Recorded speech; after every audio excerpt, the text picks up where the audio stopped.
8th ಶ್ಲೋಕ. ನ ಜಾಗ್ರನ್ನ ಮೇ न जाग्रन्न मे ಸ್ವಪ್ನಕೋ ವಾ स्वप्नको वा ಸುಷುಪ್ತಿಃ सुषुप्तिः ನ ವಿಶ್ವೋ न विश्वो ನ ವಾ ತೈಜಸಃ न वा तैजसः ಪ್ರಾಜ್ಞಕೋ ವಾ प्राज्ञको वा ಅವಿದ್ಯಾತ್ಮಕತ್ವಾತ್ अविद्यात्मकत्वात्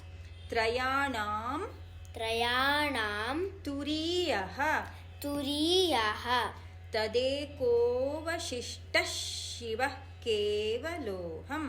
तदेकोवशिष्टः शिवः केवलोऽहम्. With tune.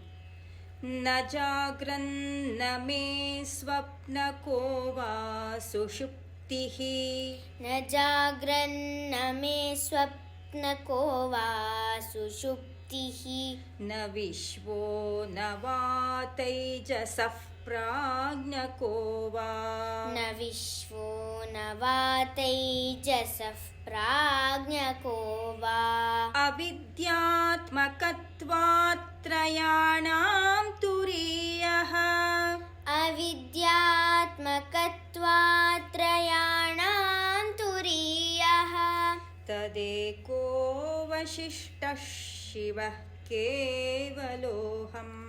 तदेकोवशिष्टः शिवः केवलोऽहम्. ಫುಲ್ ಶ್ಲೋಕ. न जाग्रन्न मे स्वप्नको वा सुषुप्तिः न विश्वो न वा तैजसः प्राज्ञको वा अविद्यात्मकत्वात् त्रयाणां तुरीयः तदेकोवशिष्टः शिवः केवलोऽहम्. तदेकोवशिष्टः शिवः केवलोऽहम्.